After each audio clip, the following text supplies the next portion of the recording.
Le coup d'envoi de Bienvenue au monastère sera donné ce vendredi 12 janvier 2024, à partir de 21h15. 6 personnalités ont quitté leur nid douillet afin de vivre une aventure extraordinaire.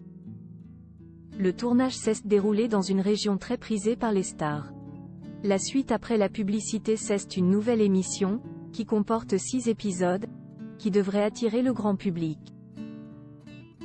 Une adaptation du format néerlandais In Search of God.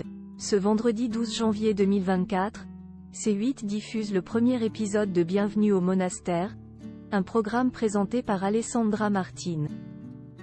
Un concept inédit en France qui mettra en avant 6 personnalités, parties pour une retraite religieuse d'1 semaine.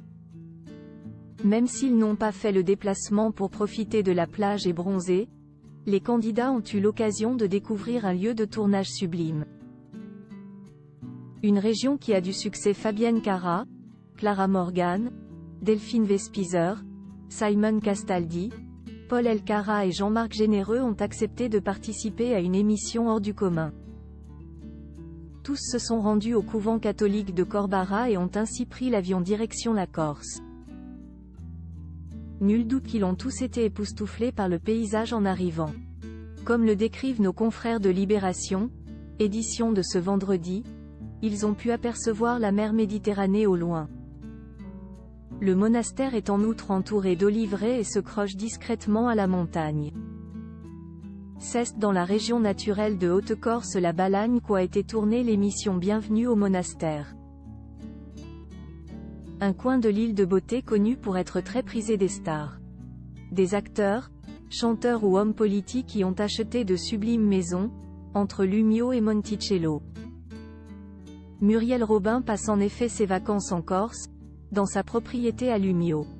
Une résidence secondaire où l'humoriste et actrice de 68 ans avait passé son confinement, en 2020. Elle a également investi dans un restaurant situé dans le petit village. Je pars en courant m'isoler en Corse 4 mois d'affilée pour me nettoyer face à la beauté de la nature, confiait l'épouse d'Anne Le Naine aux Parisiens. Le chanteur Jacques Dutronc possède également un havre de paix dans la région. Et les résidents étaient nombreux. Bon, je l'ai quand même vu avoir jusqu'à 53 chats en Corse. On ne pouvait plus manger dehors, les chats sautaient sur la table, il y en avait partout. On dormait mal, sans cesse réveillé par ces chats qui passaient la nuit à se battre et à hurler. Et puis, comme ils n'étaient pas tous opérés, ça puait sévèrement autour de la maison, confiait son fils Thomas, fruit de son union avec Françoise Hardy. Libération cite aussi l'ancienne ministre de la Santé Agnès Buzyn. Bienvenue au monastère, une émission qui changera les candidats. Ce qui m'importait, c'était qu'il y ait de belles images. Je voulais trouver un endroit qui soit beau. Au couvent Corbara, c'est le cas, a confié la productrice du programme Chantal Barry. Il n'est en effet pas que le paysage qui est sublime. En ouvrant les portes du couvent, l'émerveillement sera aussi bien présent. Mais Fabienne Cara, Clara Morgan, Delphine Vespizer, Simon Castaldi, Paul Elkarat et Jean-Marc Généreux n'étaient pas pour admirer les lieux.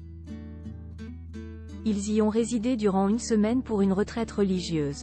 Et les règles étaient strictes, pas d'accès à Internet ni au téléphone et aucun contact avec le monde extérieur. Dès leur arrivée, on leur a annoncé qu'il s'agissait d'1 semaine de silence afin de se recueillir. Ils ont également dû effectuer les tâches demandées par sœur Catherine Tiercelin, apparue dans le film de Gad Elmaleh Reste un peu, et Frère Baudouin. De belles personnes, assure la productrice. C'est certain, cette aventure changera à jamais les personnalités. Pour découvrir leurs aventures, rendez-vous sur C8 à partir de 21h15. La suite après la publicité.